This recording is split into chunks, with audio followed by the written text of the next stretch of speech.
Mesdames, Messieurs, bonsoir. Amoureux du sport, je vous souhaite la bienvenue sur le plateau de la Grande Team. Ravi de vous retrouver pour notre rendez-vous sportif quotidien. Et bien sûr, avant de démarrer, je vous invite, s'il vous plaît, à suivre le sommaire. On y va. Au sommaire de ce numéro de la Grande Team, LGT News. Neymar aux côtés de Messi et Suarez en MLS. Ça fait le buzz. Discussion dans l'actu. Excellente soirée sportive sur la 3 en compagnie de Marie-Christine Begré et ses invités.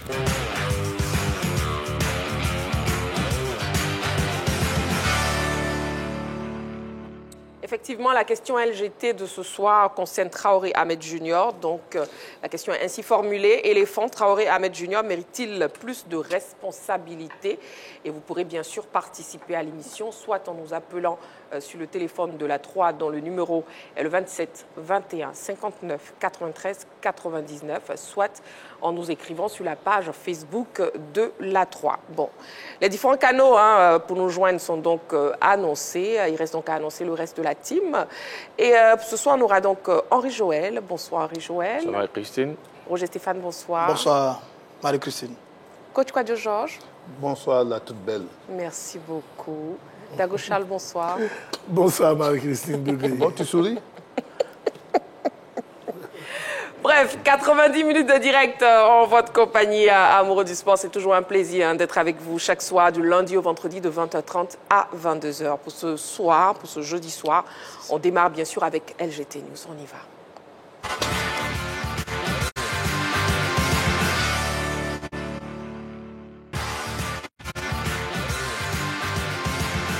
LGT News. Ouvrons les news avec les activités du Comité national olympique de Côte d'Ivoire. 51 personnes présentes à l'atelier bilan des Jeux olympiques et Jeux paralympiques de Paris 2024. Le siège du Comité national olympique de Côte d'Ivoire, CISO de Plateau-les-Vallons, a abrité ce jeudi un atelier pour faire le bilan de la participation ivoirienne aux derniers Jeux olympiques et paralympiques de Paris 2024. 51 personnes ont donc pris part à cette rencontre avec pour objectif d'établir le bilan de la participation ivoirienne à cet événement planétaire qui a vu notre pays remporter une médaille de bronze par le biais du taekwondoïne Cissé Cheikh Salah. L'avenir étant prometteur, un accent particulier a été mis sur l'élaboration des stratégies planifiées par la création d'une matrice de compétences et d'attributs à chaque fédération pour préparer les échéances futures, notamment les Jeux olympiques de la jeunesse de Dakar 2026, les Jeux africains en Angola en 2025 et les prochains Jeux olympiques et paralympiques de Los Angeles 2028 aux États-Unis. Nous sommes allés aux Jeux olympiques de Paris 2024 avec pratiquement environ 4 fédérations, avec 13 athlètes par-ci, par-là. Et quand on fait l'état des lieux, on se rend compte que ce sont des chiffres qui sont vraiment insignifiants au regard des autres pays qui participent à ces Jeux.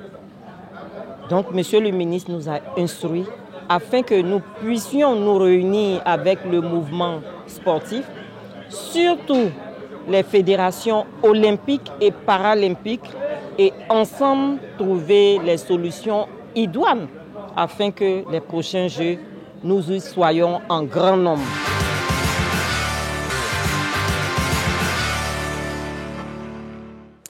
Éléphant, Traoré Ahmed Junior mérite-t-il plus de responsabilités? C'est la question LGT de ce soir. Ce sera donc tout à l'heure dans l'actu.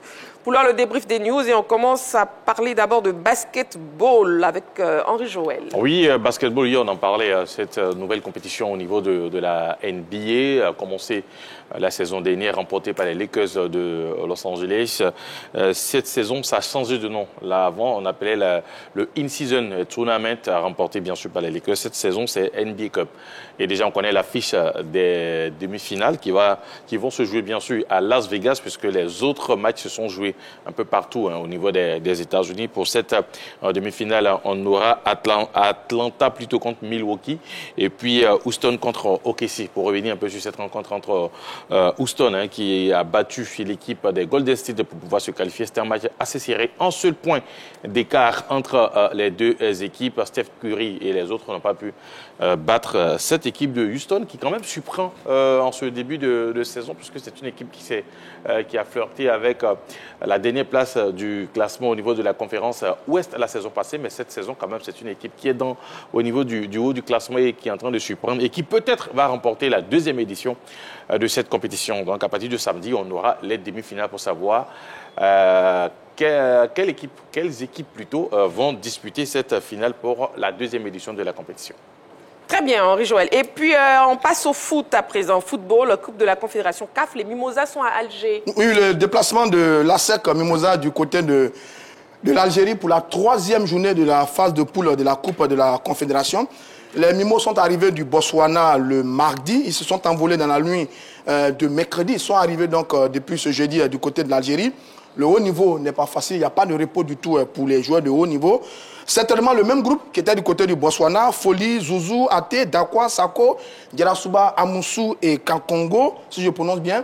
La SEC doit faire un résultat du côté de l'Algérie. Ça ne va pas être facile parce que l'USM Alger, c'est le grand favori de cette poule qui dirait ça à 4 points plus 6. La SEC Moselle est deuxième, 4 points plus 2.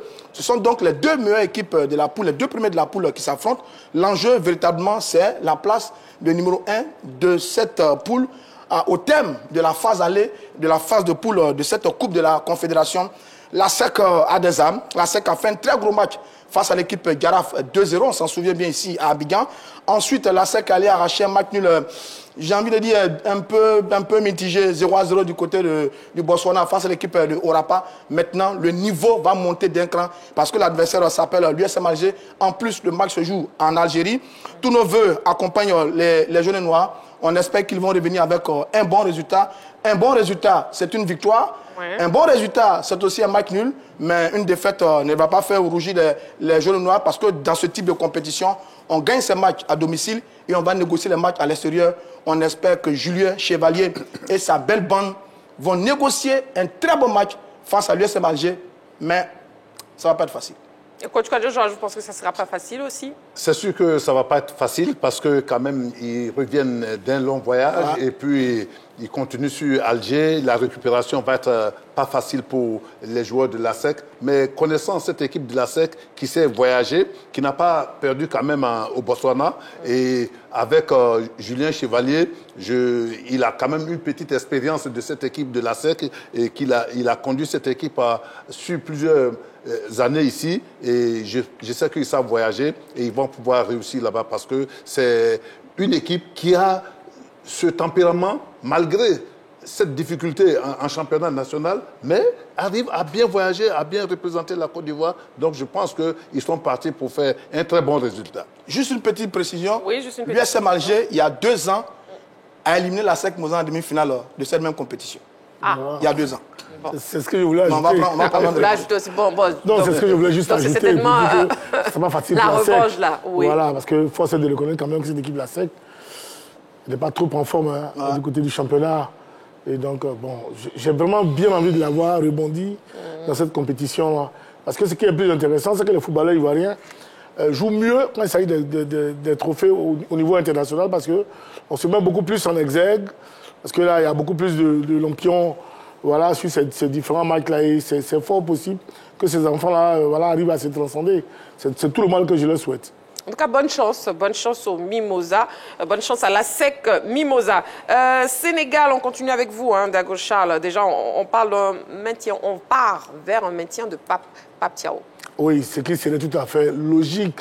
Ça n'a rien à voir avec ce qui se passe, ce que nous on vit ici en Côte d'Ivoire.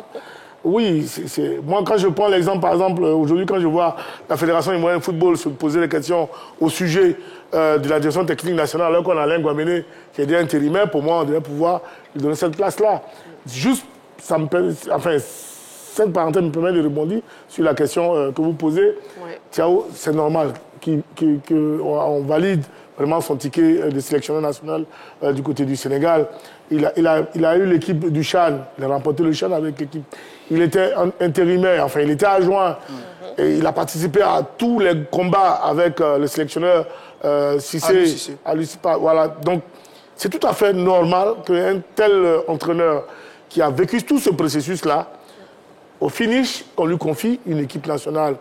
C'est ça, parce que quand on va à l'école, c'est depuis CP jusqu'à l'université, quand tu as tes diplômes, c'est pour que l'État ou qui que ce soit puisse t'employer. Mais quand on suit tout ce processus-là, que tu arrives là, qu'on doit aller prendre quelqu'un à l'extérieur, surtout ceux qui ont la phobie des Européens, aller prendre un Européen pour venir entraîner l'équipe, c'est compliqué. Et le Sénégal nous a prouvé, avec Aliou Cissé, qu'avec un garçon du Sénégal, on peut être numéro 1 et on peut gagner une Coupe d'Afrique. On peut aller au mondial, on peut avoir des belles prestations. Et je pense qu'avec Pape, pourquoi pas, le Sénégal peut continuer de rêver. Parce qu'ils ont une très belle bande avec un garçon comme Lamine Camara aujourd'hui, qui est tout feu, tout flamme, qui est peut-être le prochain, je pourrais dire, pour moi, Sadio Mané, de cette équipe-là. Oui, ils ont de la qualité. Et ce gars-là connaît tout ce groupe-là. C'est tout à fait normal qu'on le maintienne. Mais qu'on n'aille pas nous chercher encore un Européen ou un autre mec à l'extérieur pour venir entraîner cette équipe du Sénégal. Franchement, ça serait vraiment pas intéressant pour le football africain. En tout cas, s'il est maintenu, les prochaines missions de Pape Thiaw, c'est remporter la CAN 2025 et puis qualifier son pays pour la prochaine Coupe du Monde 2026. C'est possible. Il va trouver Fire MS là-bas. C'est possible, il peut le réaliser. Non, il pourra, pour ma part, qualifier le Sénégal pour la Coupe du Monde. Et même la CAN. Mais qualifier pour la Coupe du Monde. Mais gagner la Coupe du Monde. La Côte d'Ivoire est là pour gagner. Non, la CAN, gagner la Coupe d'Afrique. Merci beaucoup. Nous allons gagner cette CAN. Carton jaune pour Dagocha. On va trouver Fire à la CAN. Allez, on part à la pub. Je suis Sénégal. On part à la pub, on se retrouve dans quelques secondes. Vous ne bougez surtout pas. À tout de suite. Nous sommes de retour sur le plateau de la Grande Team, toujours en direct sur la 3, et nous passons à ce qui crée le buzz sur le plan sportif. On y va.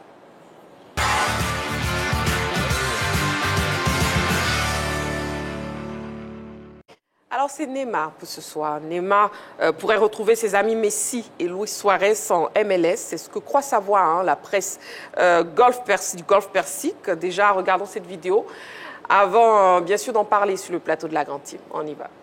Jorge Mas, le président de l'Inter Miami, qui a déclaré sa flamme à l'international brésilien. Le mot-clé, c'est s'il devient disponible. J'ai toujours dit que nous aspirions à amener de grands joueurs à notre équipe. On a beaucoup de limitations contractuelles, mais on a un budget illimité. S'il y a une chance de pouvoir attirer un joueur du calibre de Neymar, nous n'hésiterons pas. Mais cela ne dépend pas que de moi, mais aussi du joueur et de son championnat, a-t-il déclaré. Relever le défi américain aurait plusieurs avantages pour Neymar. La star brésilienne y retrouverait ses grands amis Messi et Luis Suarez, ainsi que ses ex-coéquipiers du Barça, Jordi Alba, Sergio Busquets et même l'entraîneur Javier Mascherano. Selon la presse du Golfe Persique, Neymar, exilé en Arabie Saoudite, dont le contrat avec Al Hilal prend fin à la fin de cette saison, devrait prendre une décision forte pour son avenir. Est-ce pour annoncer son départ vers la MLS? On le saura bientôt. Voilà, alors messieurs, que pensez-vous de cette information justement concernant la star du football brésilien, Dagocha? Un gâchis. Non, Neymar, c'est un gâchis. Pour moi, c'est un très, très grand joueur. Pour moi, je pourrais dire que c'est le dernier véritable numéro 10 sur l'échiquier mondial. C'est le gars qui peut faire tout ce qu'il veut du ballon. Il peut permettre à n'importe quel attaquant de devenir meilleur buteur de tous les championnats.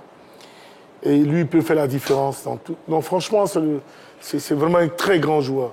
C'est dommage qu'il ait connu beaucoup de problèmes durant sa carrière, surtout de graves blessures, qu'il est loin des stades, et qu'il n'a pas pu gagner non seulement la Coupe du Monde, aussi, je crois... Le Ballon d'Or. Le Ballon d'Or, c'est vraiment dommage pour un garçon comme ça, qui aujourd'hui a plus de 30 ans aujourd'hui. Autour de 30 ans. Ouais. Voilà, doit pouvoir se retrouver du côté des États-Unis, en fin de carrière, avec tout ce qu'il a pu donner.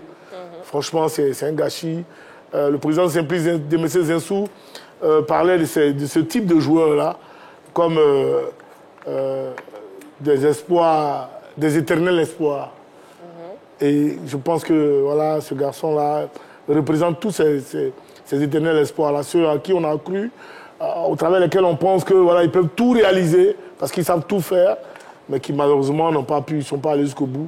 Ce serait vraiment dommage de voir un tel talent se retrouver du côté des États-Unis et puis ne plus le voir. Moi, en tout cas, J'aurais bien voulu qu'il retourne en Europe. En Europe. Voilà. Messi a encore un peu faim de trophées, il a tout gagné. Mais lui, Neymar, il n'a encore rien gagné. Pour tout ce qu'il a, il a encore la qualité. Jusqu'à 34, 35 ans, pour moi, il peut tenter encore dans un grand club pour gagner un ballon d'or que de retourner vraiment dans ce championnat perdu là. Et si jamais justement il retrouve ses amis comme Messi et Luis Suarez? Non, même s'il retrouve tous ces grands joueurs-là, il ne gagnera certainement pas le ballon d'or. Non. Parce que les niveaux aussi de compétition qui comptent aujourd'hui, le meilleur niveau, c'est le niveau européen. Le meilleur niveau. Et après ce niveau européen-là, il faut voir le continent sud-américain avant de venir en Afrique. Donc voilà, non, je ne crois pas qu'en allant là-bas, il puisse rêver. Voilà. Alors que si ce sont les sous, si c'est l'argent, je pense qu'il a eu beaucoup d'argent. Il gagnerait vraiment à travailler le côté sportif. Mais en allant retrouver Messi, je pense que c'est pour finir. Voilà, bon, c'est beau jour. Bon, pour vous, ce n'est pas un excellent choix. C'est un faux choix. D'accord, oui, Roger. Non, je suis d'accord avec Dago Charles parce que Neymar ne sera pas finalement ce joueur qui devait succéder à Messi et à Ronaldo. On l'attendait tous à ce niveau-là, après que ces deux géants aient pris les retraites, bien soit, ne soient plus au top niveau. Le garçon qu'on attendait tous, c'était Neymar. Malheureusement, il n'y arrivera pas parce que s'il signe du côté des États-Unis, ça voudrait dire retraite pour lui, parce qu'aux États-Unis, généralement, on y va quand on est on est à la retraite, etc., etc. On y va pour aller à la retraite. Et donc, on ne va plus retrouver le Neymar qu'on a vu excellent avec l'équipe du Barça entre 2014 et 2017. On ne verra plus le Neymar qui a fait quelques belles choses du côté du Paris Saint-Germain. Bon, c'est fini, il a pris du poids, il s'est longtemps blessé, il n'est pas professionnel en dehors du terrain, etc., etc. C'est fini. Deuxième élément, je constate qu'on veut reconstituer une équipe du Barça bis du côté de l'Inter Miami. Ouais, parce que vous avez Xavier Mascherano, qui a été lui-même joueur, milieu défensif, défenseur central dans cette équipe du Barça. Vous avez Messi qui est là-bas, Busquets est là-bas, Jordi Alba est là-bas, Luis Suarez est là-bas. C'est la belle bande d'une génération dorée. En dehors il manque juste Xavi. Sinon, c'est la génération dorée donc, du Barça qui se retrouve du côté des États-Unis. Est-ce qu'on veut reconstituer un peu cette belle bande-là? Cette belle bande, je ne sais pas trop. Maintenant, après, s'ils retrouvent ses deux amis, bon, c'est pour faire la fête. Je pense que c'est pour faire la fête. Ouais, ils vont se faire plaisir sur le terrain, ils vont dribbler, ils vont s'amuser, ils vont se retrouver les yeux fermés. C'est pour faire la fête. C'est un peu dommage. C'est une fin un peu triste. Eu égard tous les espoirs, mais vraiment tous les espoirs qu'on avait placés en Neymar, c'est un peu dommage. Mais bon, c'est ça aussi la loi du sport. Il n'y a pas que le terrain. Il y a aussi la vie en dehors du terrain. Et sur la vie en dehors du terrain, Neymar n'a pas réussi. C'est un peu dommage. En tout cas, voyons déjà la fiche de Neymar avant d'avancer. La fiche de Neymar qui s'affiche maintenant. Allez, pour son club actuel, c'est Al Hilal, Neymar da Silva Santos Junior, brésilien, l'ENA 92, 68 kg pour 1m75, il est attaquant. Pour cette saison, c'est 2 matchs, pas de but, pas de passe, pas de carton jaune ni rouge, et puis il a joué 42 minutes. Ah, bon, voilà. Bon, Neymar aussi, qui est abonné à l'infirmerie, hein, on peut dire qu'il n'inquiète pas de plus en plus. Coach Georges. Oui, c'est dommage pour un tel talent. Quand on voit ce que Neymar a suscité comme espoir dans le football mondial, aujourd'hui, dire qu'il veut aller du côté des États-Unis, vraiment, ça choque un tant soit peu, parce qu'il n'est pas aussi âgé que cela. En football, il pourrait jouer à Al Hilal au moins 2 ou 3 ans encore. Malheureusement, bon, il a eu beaucoup de blessures. Ouais. Et puis, je pense que l'homme a trahi le joueur, parce que ce n'est pas cet homme-là qui a respecté son travail, mais il avait le talent. Mais le talent seul ne suffit pas. L'homme devait respecter le joueur, c'est-à-dire que le travail qu'il faisait, et puis, bon, comme il a eu beaucoup de blessures aussi, aller déjà aux États-Unis, ça veut dire que c'est une pré-retraite pour lui. Et donc, vraiment, je souhaite que ça soit du fake news, quoi. Ah, vous souhaitez que ce soit une fake news, d'accord. Ouais. Bon, pour l'instant, on n'a aucune confirmation encore. Oui, Henri-Joël, vos impressions? Bon, depuis longtemps, vous avez déjà annoncé son arrivée du côté des États-Unis. Je pense qu'on avait discuté autour de cela avec Tchétchémé qui lui parlait d'un retour plutôt au Brésil. J'avais dit que voilà, Messi et les autres était en train de la tirer vers les États-Unis. Donc moi, ce n'est pas une nouvelle qui me surprend. En même temps, du côté de l'Arabie Saoudite, depuis qu'il est arrivé, il n'a pas joué. On a déjà vu ses statistiques. Ce n'est pas le Neymar que nous avons connu. C'est vrai qu'il a été aussi recalé par les blessures. Il revient de blessures, il se blesse dans la semaine qui suit. Donc il retourne à l'infirmerie. Je pense que c'est tout cela combiné qui peut-être aujourd'hui pousse le joueur peut-être à aller voir vers les États-Unis pour essayer de poursuivre cette carrière-là qui tend plus vers la fin que son début. Maintenant, est-ce qu'au niveau des États-Unis, parce que quand j'écoute tout le monde, c'est comme aller aux États-Unis, c'est la pré-retraite, ce qui veut dire qu'on place tout de suite le championnat de l'Arabie Saoudite au-dessus de la MLS. Si je vous suis très bien. C'est clair. Oui, voilà. Mais même si elle a fait le sens contraire, on aurait la même réaction. Aux États-Unis pour l'Arabie Saoudite, c'est la même chose. Non, mais pour l'instant, voilà, vous mettez l'Arabie Saoudite au-dessus des États-Unis. Alors, au niveau des États-Unis, alors est-ce qu'il y va pour le sportif? Je ne suis pas trop sûr. Mais c'est un club qui, quand même, depuis un certain temps, surtout avec l'arrivée de Messi, est en train de se positionner au niveau de cette ligue nord-américaine avec les autres joueurs qui ont été déjà cités ici. Je pense que Beckham et ses amis de l'Inter Miami sont plus dans le marketing et surtout dans le positionnement de Miami. Parce qu'aujourd'hui, Miami, en dehors même du foot, quand même commence à accueillir d'autres grosses compétitions, notamment la Formule 1, qui est passée récemment. Et il me semble que ça fait deux saisons que la Formule 1 est revenue. Donc, on est dans une sorte de politique de repositionnement de cette ville-là en termes de marketing au niveau du sport. Donc, je pense que s'il arrive aussi, ça va les aider. D'accord. Bon, c'est la ça veut dire qu'il tout ce qu'on a dit. D'accord. Finalement. Mais dans tous les cas, c'est pas encore fait. C'est juste un projet. Le président a dit qu'ils ont des restrictions au niveau de l'effectif. Il y a, je crois, un nombre d'étrangers à respecter. Quand il va venir, certainement, comment faire partie des joueurs. Mais sinon, ils ont un budget limité. Ils sont capables de s'offrir n'importe quel joueur. Maintenant, après, tout le monde va gagner un peu. Parce que lui, s'il va, forcément, il va gagner un peu d'argent. Il aura un contrat en or qui ne va pas ressembler à celui qu'il a eu du côté de Al Hilal en Arabie Saoudite. Il va avoir un petit contrat en or. Après, en termes de communication, affluence, publicité, sponsor, c'est Inter de Miami qui va gagner également. Et l'ensemble du championnat américain qui va gagner. Donc, dans le fond, ce n'est pas un mauvais business, comme Henri Joël dit, ce n'est pas un mauvais business pour l'Inter Miami, mais ce n'est pas encore fait. On est juste à l'étape des spéculations. Ce n'est pas encore fait. Quand ça se fera, bon, on va voir quelles sont les retombées véritablement, aussi bien sportives, aussi bien pour Neymar que pour le club de l'Inter Miami. On verra bien dans les mois qui suivent. On attendra donc de voir, messieurs. Allez, il est l'heure des cartons de la semaine. On y va.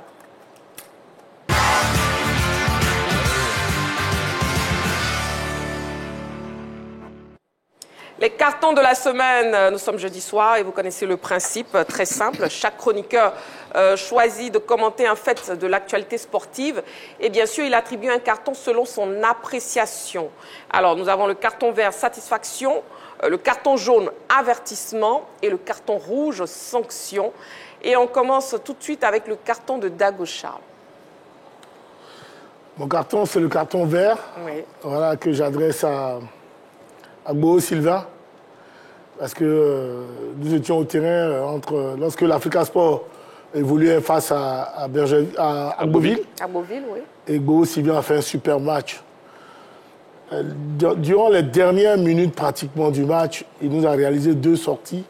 D'abord une claquette, et puis il y a eu un dernier ballon à rebond qu'il a pu faire sortir. Et ça a fait dire au responsable de communication de l'Africa Sport, M. Jacques, Claude, que ouf, Gboo Sylvain nous sauve encore. Et là, je me suis dit, mais attends, ce garçon-là, il est encore bon pour le service. Parce que dans les ultimes minutes, lorsque l'équipe a acculé, il arrive à sortir un tel jeu. Franchement, Dieu merci que l'Africa Sport a pu recruter un tel gardien. Et aussi, c'est bon aussi pour l'équipe nationale A-prime, je crois, c'est ça, A-prime, pour le Chan. Parce que là, il retrouve vraiment toute la plénitude de ses moyens. Et c'est très bon pour le football ivoirien. En tout cas, carton vert pour Gboo Sylvain. Pour lui demander de continuer, de travailler. Et que voilà, on compte encore sur lui. Avec lui, encore, il y a des beaux arrêts auxquels on assiste encore du côté de stade Robert Champrou.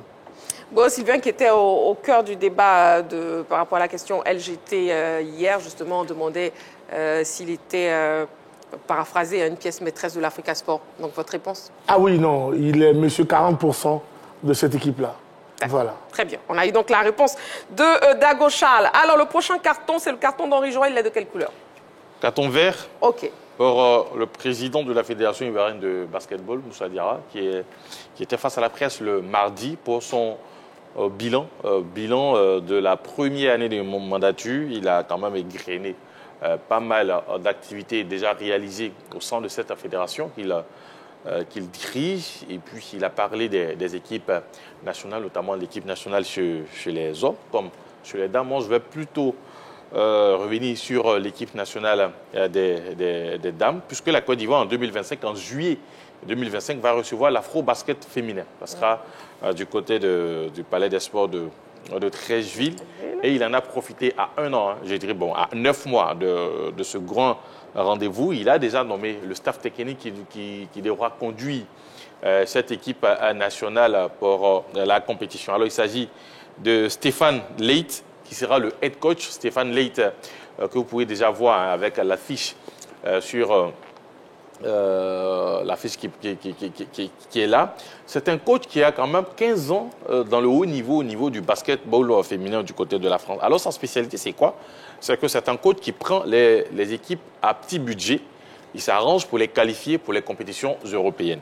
Et cette saison, déjà avec son club qu'il entraîne, le Charnay Basket Bourgogne, il participe d'ailleurs à la Coupe d'Europe.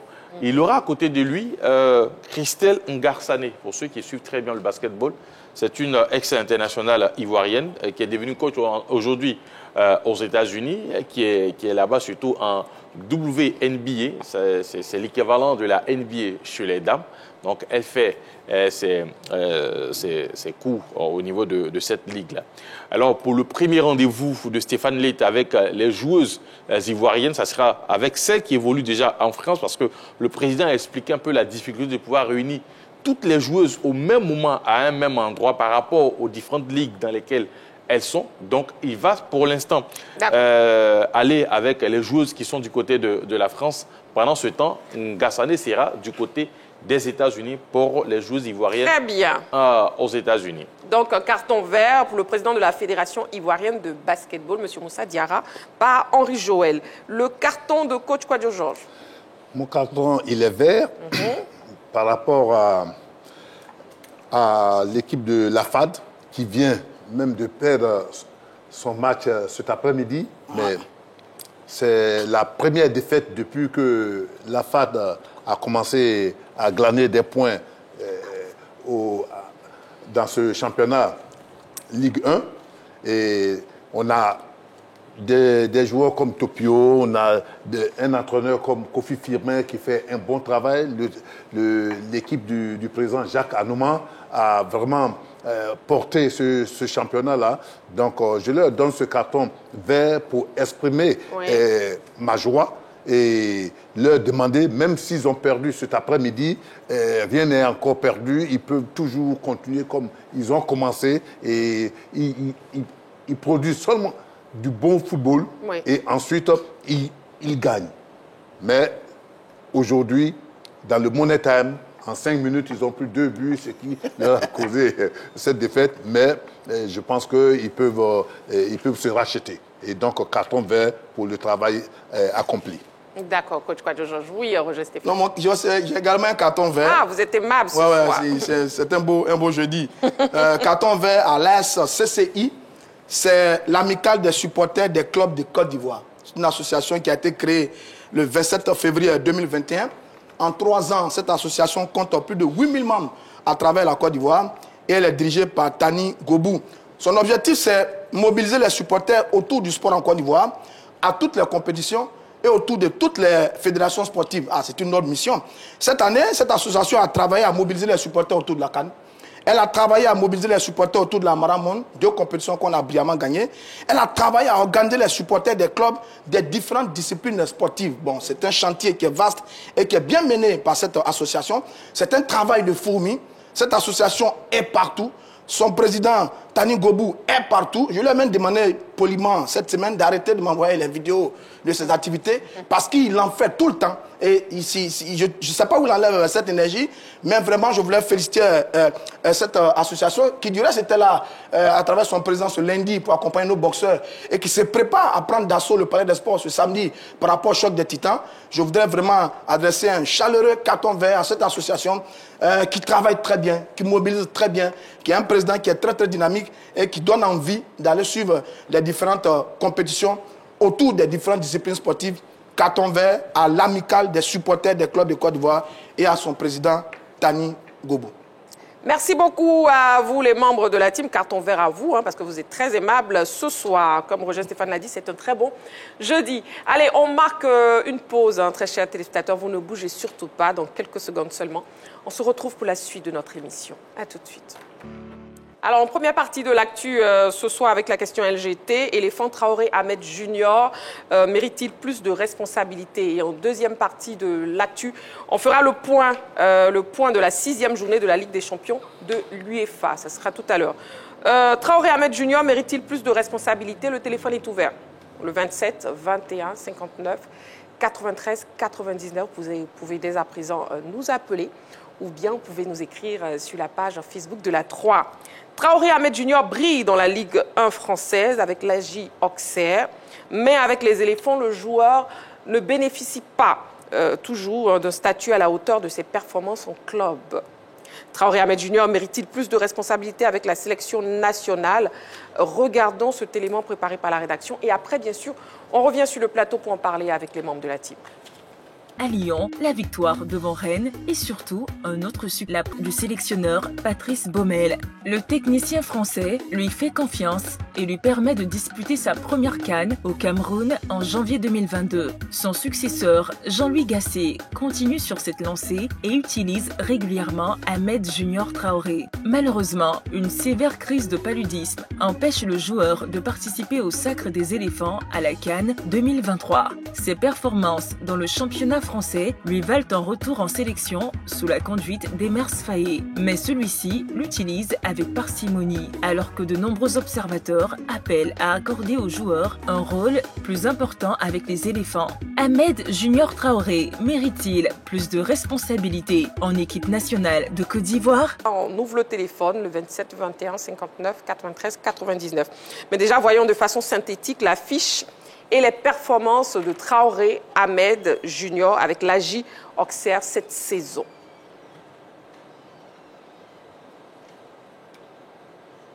Grâce à la magie de la régie, oui. Ahmed Junior, avec cette saison avec l'équipe d'Auxerre, c'est 12 matchs, 12 fois titulaire, 1001 minutes de jeu, 6 buts, 1 passe décisive, 3 cartons jaunes pour l'instant. Il n'a pas encore eu de carton rouge. Allez, toutes les autres informations sont connues. Il est né à Abidjan en 2000. Il est ivoirien, il est milieu de terrain. Il a joué à Empoli, Sassuolo, Bournemouth et puis Naples. Là, il est en prêt du côté d'Auxerre.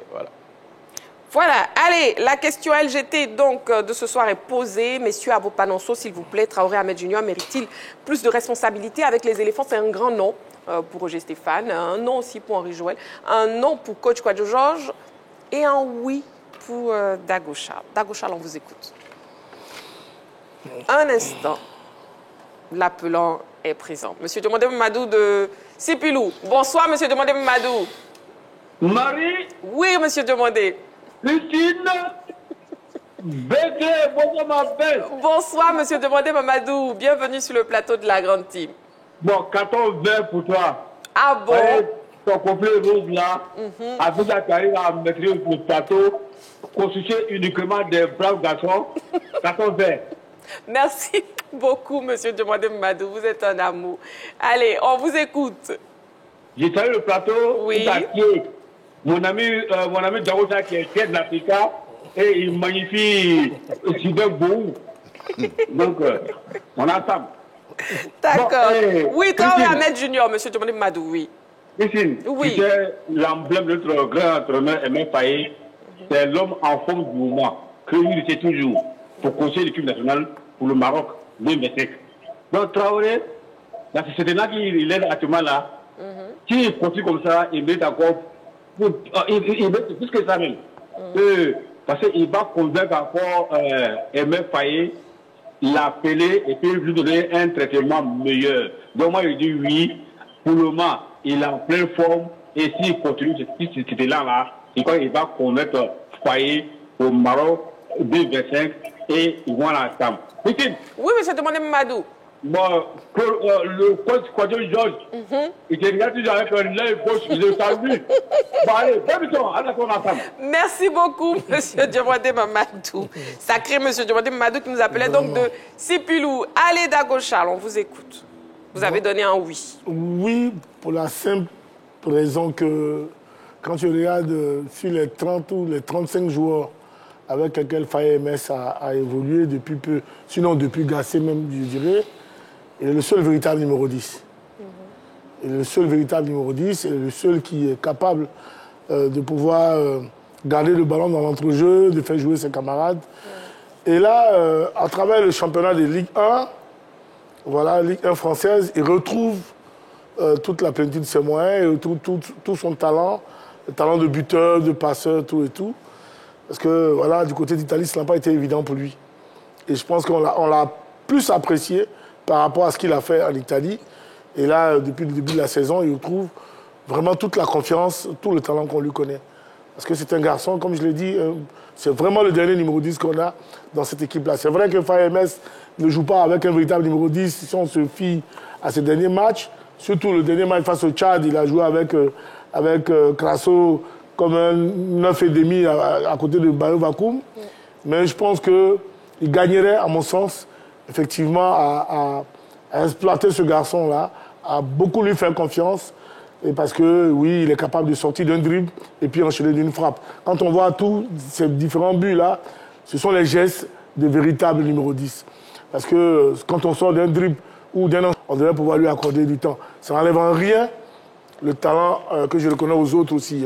Voilà, parce que je ne savais pas dire que si on doit lui accorder du temps, ça veut dire qu'il faut mettre d'autres personnes sur le banc de touche. Je ne suis pas le sélectionneur. Mais je pense quand même qu'il a la classe, il a le talent, il a les qualités qu'il faut pour jouer numéro 10, pour faire briller notre avancante. Parce que le véritable problème qu'on a, il faut le souligner en sélection, c'est que nos différents ailiers, pour ne pas dire nos milieux sortants, ce sont des attaquants qui aiment finir leurs propres actions. Et donc, il nous faudra forcément un numéro 10 qui, quelque part, non seulement qui pourra les nourrir en ballon, mais qui pourra donner aussi un dernier ballon à l'avancante qu'on aura. Que ce soit Haller ou Crasso ou Bayo Vakoum, il nous faudra un numéro 10 pour le nourrir en ballon. Et je pense que ce garçon-là a les qualités pour cela et que Faye MS gagnerait à le faire progresser. Donc pour le bien de l'équipe nationale de Côte d'Ivoire. Donc à lui donner plus de responsabilités. Voilà. Nous avons M. Sangaré en ligne. Bonsoir M. Sangaré, il nous appelle de Boaké. Oui, bonsoir madame. Bienvenue sur le plateau de la Grande Team. Bonsoir M. Sangaré. Monsieur Sangaré, on vous écoute. Traoré Ahmed Junior mérite-t-il plus de responsabilités? Moi, à mon avis, je pense qu'il a le talent pour avoir plus de responsabilités dans l'équipe nationale. Ok. Mais le problème qui s'oppose, c'est que généralement, la Côte d'Ivoire ne joue pas avec un véritable numéro 10. Et puis aussi, au niveau aussi du milieu de terrain aussi, on a déjà deux patrons qui sont Michael Sira à la récupération et puis Franck Kessier. Donc quand c'est comme ça, c'est difficile encore de lui apporter encore plus de responsabilités. Mais je crois qu'avec le travail et puis avec les concours de circonstances, voilà, peut-être que le moment viendra où il va avoir plus de responsabilités. Mais actuellement, ça sera très très difficile pour le sélectionneur de l'intégrer non seulement dans les 11 de départ et en plus encore l'accorder encore beaucoup de responsabilités. D'accord. On respecte votre avis, M. Sangaré. Merci beaucoup pour votre participation à l'émission. Merci. Ok, bonne émission. Merci beaucoup. Traoré Ahmed Junior mérite-t-il plus de responsabilités? Henri Joël. Moi, je dis non. Non, parce que ce sont les performances qui permettent à un joueur de mériter les responsabilités. Alors, je vais prendre quand même quelques exemples. Adingra joue son premier match avec les éléphants en Zambie. Nous perdons 3-0, mais il reste dans la tête de tous les Zambiens. D'ailleurs, pour le match récent où la Côte d'Ivoire perd, quand nous arrivons à l'aéroport, ceux qui sont là, la première question, est-ce que Adingra sera du match? On a dit oui. Ils ont dit, ah, c'est que ça sera chaud. Ah. Donc, déjà, avec ce seul match-là, le garçon est resté dans la tête de plusieurs joueurs. Je vais prendre un autre exemple. Karim Konaté est arrivé en équipe nationale avant Adingra et Ouma Diakité. Mais aujourd'hui, on parle plus de Ouma Diakité et de Adingra que Karim Konaté. Voilà. Donc, je pense que lui, il est dans cette équipe-là avec l'affiche, c'est 10 sélections. Il est là, ça fait 10 sélections, c'est quand même... Bon. On ne joue pas tous les mois, donc ça, quand même, il y a du temps. Ça fait un bon moment qu'il est là. Alors, c'est un très bon joueur. Et là où il mérite aujourd'hui plus de responsabilités, on le voit, c'est dans son club. Parce qu'il est arrivé n'étant pas titulaire. Il est arrivé d'abord avec sous ce contrat de sans option d'achat. Est-ce que c'est son club qui l'envoie en prêt qui a voulu ne pas mettre l'option d'achat, ou est-ce que c'est le club demandeur Auxerre qui n'a pas voulu mettre cela dedans? On ne sait pas au niveau des différentes clauses. Mais il est arrivé en n'étant pas dans la peau d'un titulaire. Ce sont ses performances qui lui ont permis aujourd'hui d'être un titulaire. Donc là, il mérite plus de responsabilités dans l'équipe d'Auxerre. Sauf qu'en Côte d'Ivoire, il a eu le temps. Il a eu quand même l'opportunité de s'exprimer. Je ne dirais pas qu'il a été mauvais, mais dans le milieu de terrain, ceux qui méritent les responsabilités, on les connaît. Il y a eu un moment Seko Fofana, mais aujourd'hui, le grand patron, ou les grands patrons, et là, l'appelant l'a dit, c'est Cyril Jean-Michel et Franck Kessié. Donc, je pense que c'est un bon joueur qui gagnerait pour avoir plus de responsabilités à être plus performant avec l'équipe nationale. À ce niveau-là, on dira oui, à partir d'aujourd'hui, voilà quelqu'un qui peut véritablement avoir plus de responsabilités avec l'équipe nationale et mériter, bien sûr, ce pourquoi nous sommes en train de mener cette discussion. D'accord. Traoré Ahmed Junior mérite plus de responsabilités. C'est donc un non pour Henri Joël. C'est aussi un non pour coach Kouadio Georges. Oui, c'est un non pour moi parce que c'est un garçon quand même qui est là, ça fait un bout de temps. Et en équipe nationale, on ne peut pas être aussi patient que ça. L'entraîneur a la pression, l'entraîneur doit pouvoir faire des résultats. Il y a aussi la qualité des joueurs qui sont là. Et donc, quand on vous donne un bout de temps, allez mettre votre empreinte rapidement pour qu'on puisse vous faire confiance et vous ramener. Mais si on vous donne un temps et que vous tergiversez, alors ça va être compliqué pour vous parce qu'on n'aura pas tout le temps pour vous mettre là. Donc pour moi, Faye MS a aussi un problème de riche. Il a de la qualité. Et donc, il a de la qualité du point de vue attaquant comme du point de vue milieu de terrain. Aoulou qui vient d'arriver est un bon milieu de terrain. Et quand il arrive, il y a Sangaré qui ne vient pas ces derniers temps, il y a Kessié, donc il y a Seko. Donc déjà, on a un milieu quand même assez fourni. Le bout de temps que vous avez, vous deviez l'exploiter, vous devez faire en sorte qu'on marque votre nom quelque part. Oui. Mais si toujours, il a 24 ans, on ne va pas dire qu'il est jeune, il sera jeune jusqu'à quand? Voilà, donc pour moi, à lui, de forcer le destin, de s'imposer comme il est en train de le faire à Auxerre. Il est arrivé, il n'est pas arrivé gladé de ce titre de titulaire, mais il s'est imposé en 12 matchs, il a fait 6 buts et il devient presque indispensable à son équipe. Là, il a besoin de responsabilités. Les responsabilités ne se décrètent pas, ça s'arrache. Je souhaite qu'il aille arracher ses responsabilités et puis que le coach Faye MS n'a rien contre sa personne, mais il a tout pour lui pour que le garçon avance, qu'il joue comme il le faut, le coach va le classer. Merci, coach Kouadio Georges, pour vos arguments. On attend maintenant les arguments de Roger. Mais vous auriez dû m'interroger avant Henri Joël et coach Kouadio Georges. Ah non, bon, on vous interroge. Parce que c'est exactement... Ils ont tout à fait raison quand ils disent ça. Ouais. Et je ne sais pas pourquoi mon aîné Dago Charles, qui a joué au football mieux que nous, dit oui. Parce qu'en sélection, la responsabilité ne se donne pas. Le pouvoir s'arrache en sélection. 6 mois d'Ingra et Mvandika, ils ont pris le pouvoir. Donc, ce n'est pas un cadeau qu'on doit lui donner. C'est lui qui doit aller chercher ce pouvoir-là. Donc, c'est à lui de jouer. C'est à lui, à chaque fois, même qu'on vous donne 10 minutes, Qu'on vous donne 20 minutes, qu'on vous donne 30 minutes, c'est à vous de prendre le pouvoir. Regardez les éléphants de Côte d'Ivoire. En l'absence d'Adengra, l'équipe ne joue pas de la même façon. Quand Adengra est absent, tout le monde sait qu'Adengra est absent.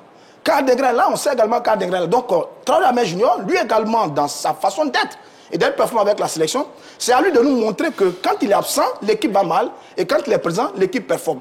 Donc c'est à lui de prendre le pouvoir. Cela dit, moi c'est un garçon que j'adore ce garçon. Il est très très bon, il fait une superbe saison en ce moment du côté de Auxerre, il a une certaine renaissance en France, il a cette polyvalence-là, il est capable de jouer dans le couloir, d'une attaque à 3, comme il est utilisé du côté d'Auxerre, il est capable également de jouer dans l'axe.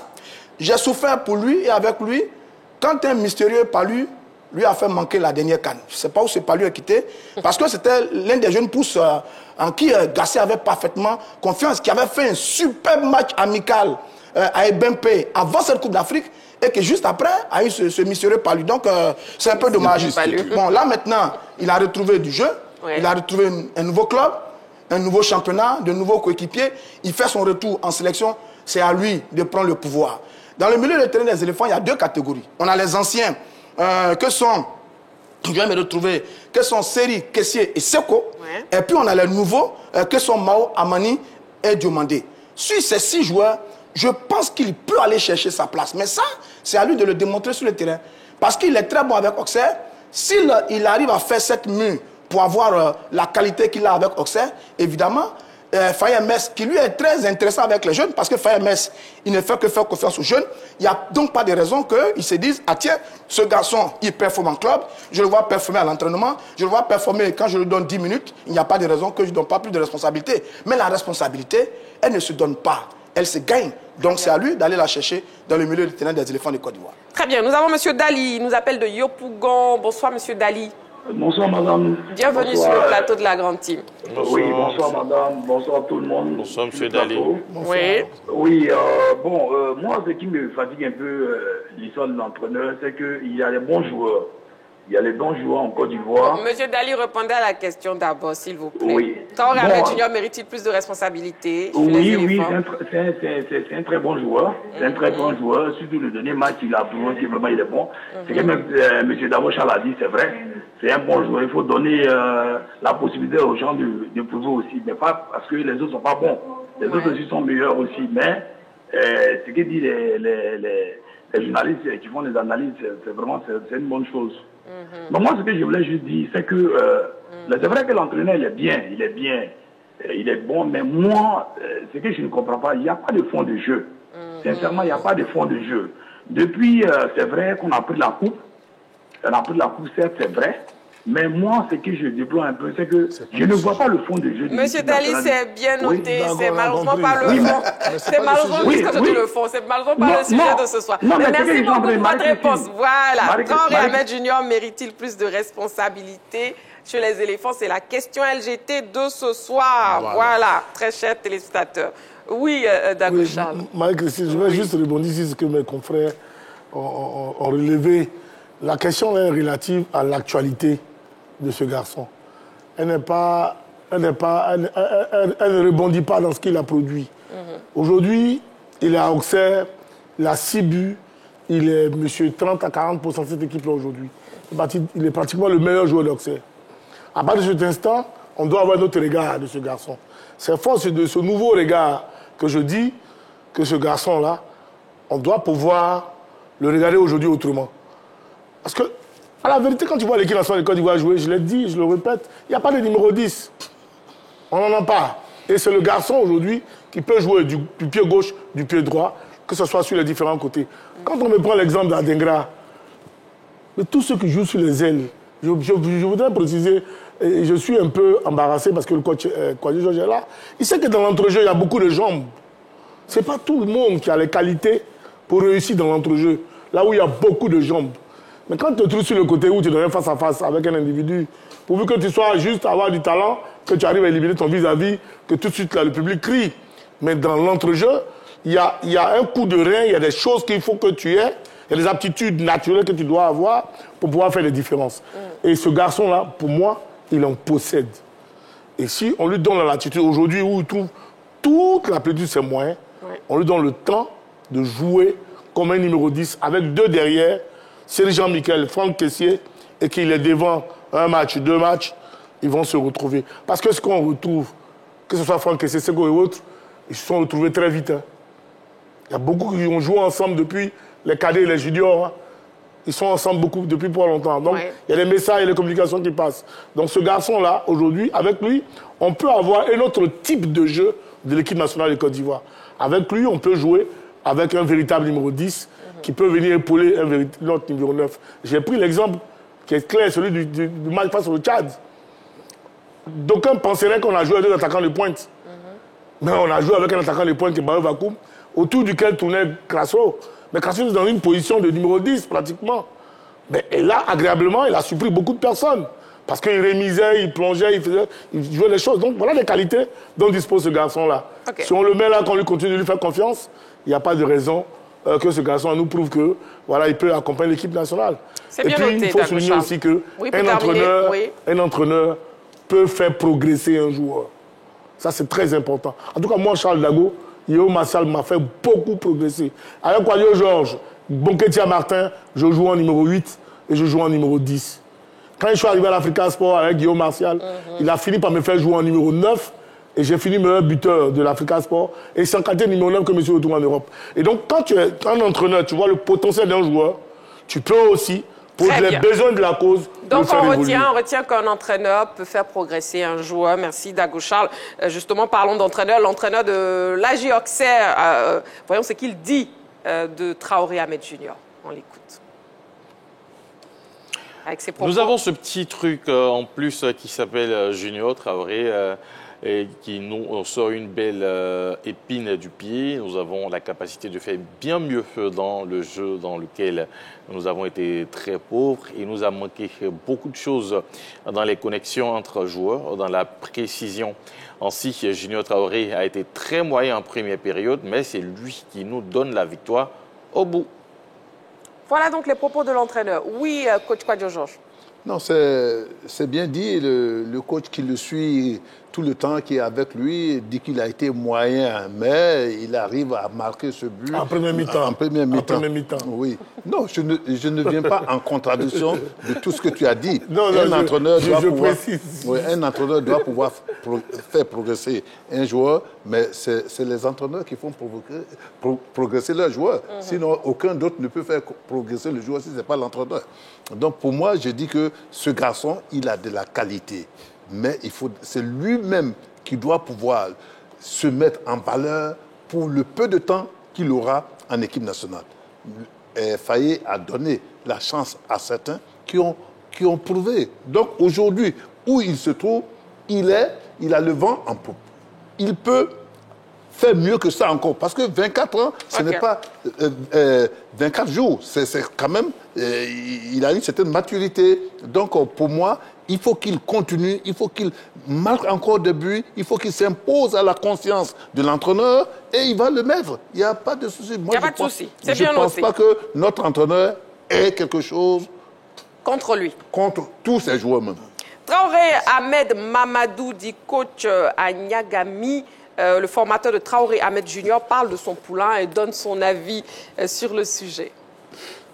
Et le regard que je porte sur Traoré Ahmed Junior, et je pense qu'il a retrouvé un championnat qui va lui permettre de mieux s'exprimer, ressortir ses qualités. Et en Italie, c'était difficile, il était confronté à d'autres situations. Et en Angleterre, c'était pareil. Ça ne veut pas dire qu'il n'avait pas les qualités, il avait les qualités pour jouer. On ne lui faisait pas trop confiance. Mais aujourd'hui, je pense qu'il est dans le championnat qui va lui permettre de s'exprimer, qui va lui donner plus d'opportunités et sans vous cacher. Aujourd'hui, il y a tellement de clubs qui tapent à la porte parce que il est dans un championnat qui va avec lui et il va démontrer beaucoup de choses, il va s'exprimer, il va ressortir ses qualités cachées. Et donc, c'est ce qu'il est en train de faire. Sa force, c'est la percussion, la technicité et l'intelligence du jeu. Et il est bien dans une zone dans le cœur du terrain, où vraiment il peut vraiment percuter, il peut donner le maximum comme talent. Son rôle dans l'équipe nationale, ça va vraiment apporter beaucoup parce que il essaie il a des qualités qu'on peut retrouver en deux personnes.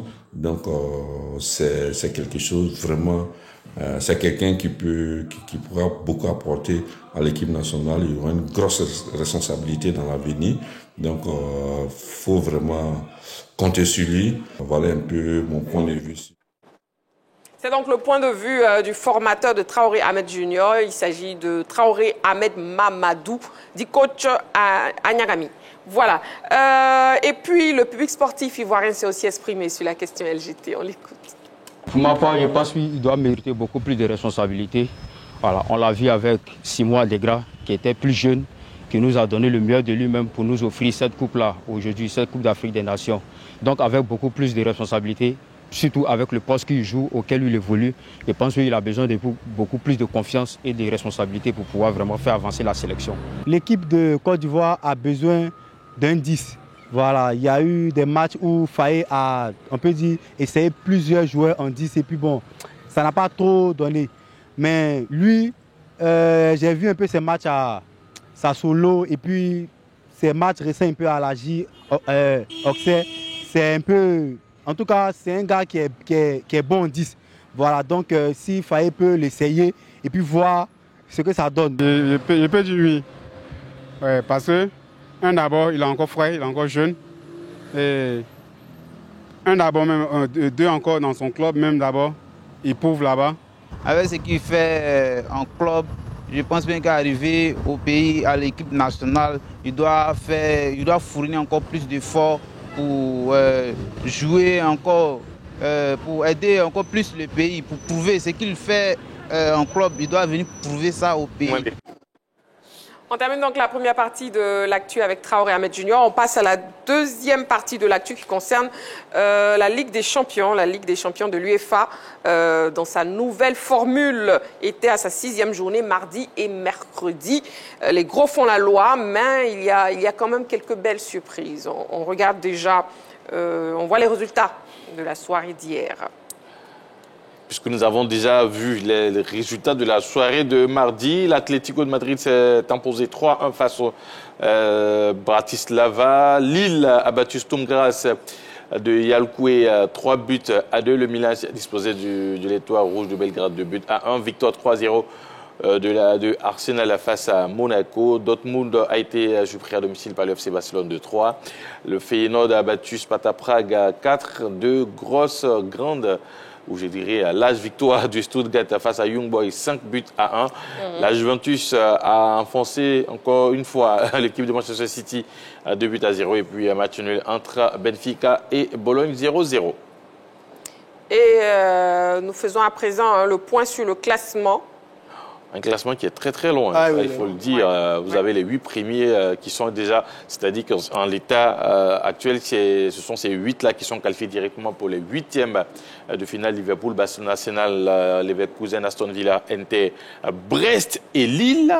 Ensuite, les équipes de la 9e place à la 24e place qui vont jouer les barrages si on s'arrêtait à ce niveau de la compétition, avec des équipes comme l'Atlético de Madrid, Dortmund, Bayern de Munich, la Juventus, Manchester City, Monaco, Benfica, et puis les équipes qui, on va tourner la page encore une fois, les équipes qui seraient éliminées si on arrêtait la compétition, avec en tête le Paris Saint-Germain, des équipes comme Girona, l'Étoile Rouge, Salzbourg, Bologne, Leipzig, Bratislava et puis Young Boys qui, jusqu'à présent, n'a pas encore de points.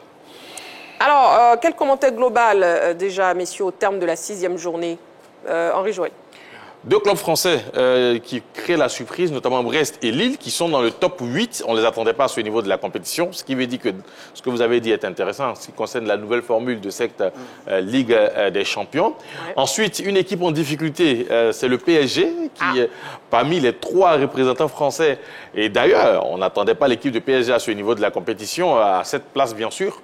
L'équipe du PSG qui serait éliminée si on arrêtait la compétition, et puis des équipes en difficulté, notamment le Real Madrid aussi, hein, qui certes est dans l'équipe, dans la liste de ceux qui vont jouer les barrages, mais en difficulté. Donc voilà un peu, si on devait faire un résumé de ce classement-là, de cette nouvelle formule de la Ligue des Champions.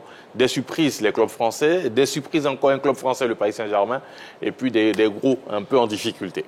Oui, alors non, c'est exactement ça. La formule est un peu surprise. C'est une coupe nationale et puis tout le monde joue comme ça, on procède par élimination. Il y a les favoris, Liverpool 6-6. Barça 5-6, Arsenal, Leverkusen, Inter. Ouais. Bon, ces cadeaux-là ont confirmé, sont parmi les 8 premiers qualifiés. Il y a les belles surprises. L'équipe de Brest, qui sort de nulle part, 7e de cette compétition, qui pour l'instant est qualifiée. Lille est 8e, Lille également est qualifiée. Et puis il y a la formation de Aston Villa, qui est 5e, qui est qualifiée également pour l'instant, parce qu'il y a deux matchs à jouer. Et puis derrière, il y a les cas inquiétants. Les cas inquiétants, on a le Paris Saint-Germain, qui est à la 25e place, qui n'est même pas encore barragiste en ce moment. On a l'équipe de Manchester City, qui est 22e, qui est barragiste. On a le Real de Madrid qui est 20e, de Bayern qui est 10e, Dortmund qui est 9e, la Juventus de Turin qui est 14e. C'est des cadeaux du football européen, mais qui pour l'instant sont dans le lot des barragistes. Bon, en même temps, ce n'est pas encore totalement terminé. Il reste 2 journées. Les 8 premiers seront qualifiés pour les 8e de finale. Ensuite, du 9e au 24e, vont jouer les barrages pour envoyer d'autres qualifiés pour les 8e de finale. Et puis les équipes qui seront classées à partir de la 25e place seront éliminées. Il y a 2 journées extrêmement décisives pour toutes les formations, notamment l'équipe du Paris Saint-Germain, qui est 25e en ce moment, qui est éliminée et qui n'a plus de droit à l'erreur sur ces 2 derniers matchs. Donc au bord de l'élimination. Déjà éliminé en ce moment, mais... Ils ont un dernier match contre City, ça sera... Ils ont, parmi les dernières rencontres du Paris Saint-Germain, il y a Manchester City. Donc, 2 équipes qui est City, qui est 22e. Ah, ben là, ça va Et justement, l'entraîneur du PSG, Luis Enrique, a réagi par rapport à la situation de son équipe dans cet élément de beIN Sport. On regarde. Bonsoir. La verdad es que, para ser honesto, no creo que este partido haya sido mejor que el del PSV o el del Atlético de Madrid. Es más, diría que es peor partido.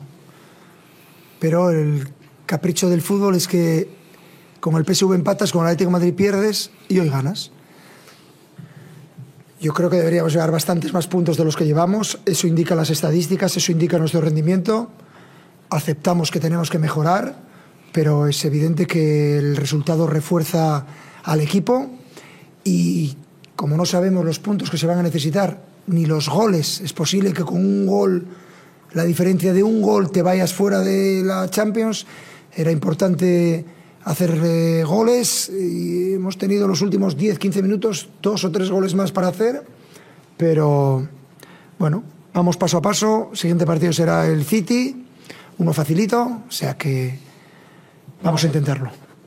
Voilà, on va tout donner pour y arriver. Oui, Henri-Joël. Alors, moi, j'ai là en face de moi un entraîneur qui, à mon sens, n'a plus de solution. Quand vous regardez l'expression faciale de Luis Enrique, il est un peu dépité. C'est-à-dire qu'il a presque tout essayé. Ouais. Des joueurs qui, au début, ne jouaient pas, notamment le Portugais Gonzalo Ramos, qui l'a ramené en tant que titulaire, mais qui, finalement... voilà, n'arrive pas à donner satisfaction. Je ne parle pas seulement du Portugais, il y a plusieurs joueurs, notamment les Dembélé et autres. C'est-à-dire que je pense que là où ça a coincé avec lui, c'est le départ de Kylian Mbappé. Je pense que dans sa tête, il n'avait pas préparé cela. Donc aujourd'hui, j'ai l'impression que l'entraîneur espagnol n'a plus de solution et espère vraiment faire, je dirais, un peu de miracle pour qualifier cette équipe du PSG, parce que ça sera un gros, je dirais, mais un gros échec si l'équipe du Paris Saint-Germain n'arrive pas à se qualifier pour, je dirais, les 8e de finale. D'accord, Dago Charles, oui. Non, mais on sait tous que le PSG a raté le coach depuis le départ de Neymar, Messi et Kylian. Ça, on sait que c'est plus... Elle n'est pas une institution en tant que telle. Voilà. Moi, ce qui me choque un peu, c'est de voir le Real, City... C'est un véritable cadeau qui nous a habitués à être toujours. Bayern de Munich est toujours là en février. Elle est retrouvée dans le ventre mou du classement. Ouais. C'est ce qui est un peu désolant. Et puis on retrouve une équipe comme Brest. Mais comme on le dit, au football, les grands ne meurent jamais. Moi, je suis convaincu que des équipes comme Brest et autres, c'est vrai, font la surprise actuellement. mais ce ne sont pas des équipes qui sont taillées pour jouer beaucoup de compétitions.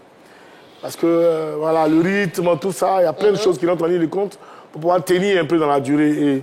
Et donc, une équipe comme le Real ou City ou voilà, les autres équipes, Sparta et Prague, pourront, durant les 2 dernières journées, là, se retrouver et pourquoi pas se qualifier. Ça, je suis convaincu de cela.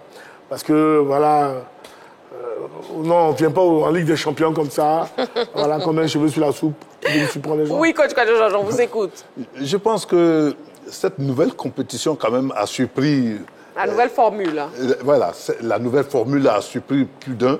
Et que quand vous prenez les cadors comme le Real de Madrid, c'est plein de matchs, près de 60 matchs par an que ces clubs-là jouent. Donc, quand vous prenez aussi des clubs comme Lille ou Brest, c'est des équipes qui n'ont pas fait assez de matchs, donc qui ont une certaine fraîcheur. Donc, à ce niveau-là, ces équipes-là peuvent titiller ces grands-là et puis gagner des matchs et les surprendre. Mais Dagouchat vient de dire quelque chose, les grands ne meurent jamais.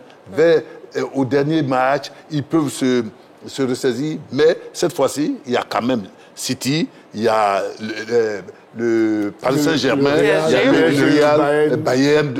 Ça fait beaucoup quand même. Ça fait beaucoup. Ça fait beaucoup. Et ça veut dire que le nombre de matchs peut jouer sur les grands d'Europe. D'accord. Et justement, City, vous en parlez, hein, Manchester City qui a concédé sa 7e défaite. Donc on écoute Pep Guardiola, l'entraîneur. You look into yourself thinking, how is this happening from your own perspective? Yeah, of course. And what do you say?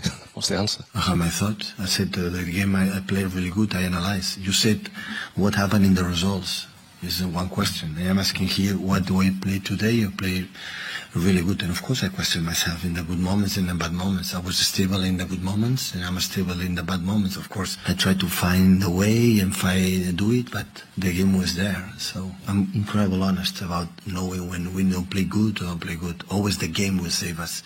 For the results, the confidence give us results, give us a good boost, and okay, we can do it. But today we concede few chances comparing, for example, Nottingham Forest that we won on some Premier League games. It's because we're making the right tempo. But at the end, we need the moment in the last moment that then we are going to miss, but we're going to insist. Un véritable passage à vide de Manchester City. Hein. Voilà un autre aussi qui a exactement le même problème que Luis Enrique, l'entraîneur du Paris Saint-Germain. Pep, il est en difficulté. Il fut un moment où il avait perdu un peu les cadors de son équipe, qui étaient tous blessés. Mais j'ai vu la feuille de match face à l'équipe de la Juventus de Turin. Ils ont perdu 2-0. 2-0 face à la Juve. Diaz, Walker, Silva, Gundogan, De Bruyne, Doku, Grealish, Haaland. Ils sont tous là. Ils sont tous revenus, mais on ne sait pas ce qui se passe encore dans cette formation de Manchester City. On a le sentiment qu'il y a un ressort qui est cassé, il y a un cycle qui est en train de finir, il y a une génération qui va partir, il y a un débat sur le départ de Bruyne, etc., etc. Et puis le meilleur joueur de l'équipe est absent, c'est Rodri. Bon, est-ce que c'est ça qui pèse la formation?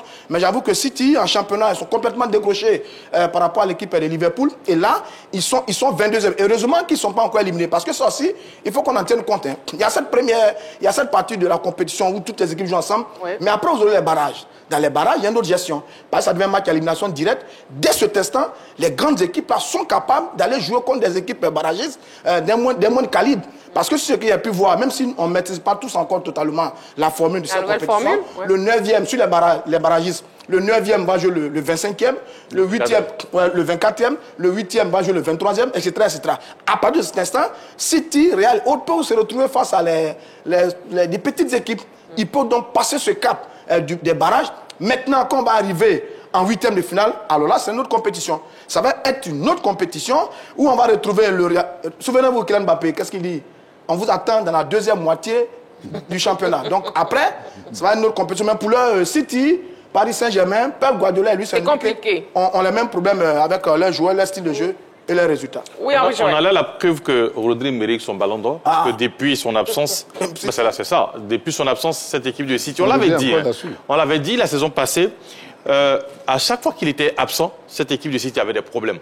Alors, depuis sa blessure, on constate 4 absences, 4 défaites. Oui, on constate que ça ne va du tout, ça ne va pas du tout. Pourtant les autres. tout le monde est là. C'est vrai qu'il y a eu quand même quelques blessures avec Akanji, mais Akanji, en même temps, il n'est plus titulaire. Il y a Vardiol qui est là. Mais depuis l'absence de Rodri, on sent que Pep Guardiola est un peu perdu. Et là, on parle même de trouver son remplaçant parce qu'on avait essayé avec Kovacic, mais ça ne prend pas. Okay. Là, en janvier, on cherche à trouver son remplaçant. Est-ce que ça va fonctionner? Wait and see, mais pour l'instant, on constate que Rodri, quand même, avait une grosse partie à jouer dans cette équipe de Manchester. Et pour terminer, la démonstration du Barça à Dortmund avec Lamine Yamal élu l'homme du match. Oui, Dagochal, pour terminer. Non. Vous dansez? Non, c'est une grande équipe. C'est une grande équipe. Non, j'ai assisté à un super match hier. C'est vrai que Dortmund a eu du répondant. Ça aussi, c'est là la beauté du foot. Quand il y a du répondant en face, comme je l'ai dit, j'ai l'habitude de le dire, les grandes équipes ne meurent pas.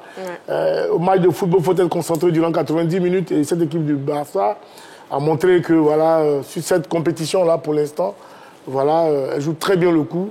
Dans les ultimes instants, elle arrive à obtenir cette victoire. Une victoire aussi précieuse parce que de l'autre côté, le Real avait gagné. Donc, il fallait absolument que le Barça gagne. Et le Barça a gagné. Ça se joue à peu de choses quand même. C'est ça le football. C'est vrai qu'en première période, il y avait un super Barça qui avait le ballon et la technique avec le jeune Yamal. Ils ont mené tout le temps. 1-0. Dortmund a égalisé à chaque fois avec Guirassy, le Guinéen, qui a fait un super match. Même ce qu'il lui, il aurait pu. C'était un manager, il aurait pu tuer le match à la moitié de Dortmund. Mais quand même, c'était un bon match. Bravo au petit Yamal. Merci Stéphane. La dernière phrase pour coach Fabien Georges. Il faut dire que cette équipe de Barça, cette année, montre quand même de bonnes choses. Et le petit Yamal est dans son affaire et il se comporte très très bien. Et donc, il faut féliciter le Barça. C'est ça le foot aussi. On part à égalité, mais après, il faut faire la différence. Merci beaucoup, messieurs. Allez, c'est la fin de la grande team. Merci beaucoup à vous. Voilà, oui, déjà. On se retrouve demain, 20h30 en direct. D'ici là, prenez soin de vous et n'oubliez pas, faites toujours du sport.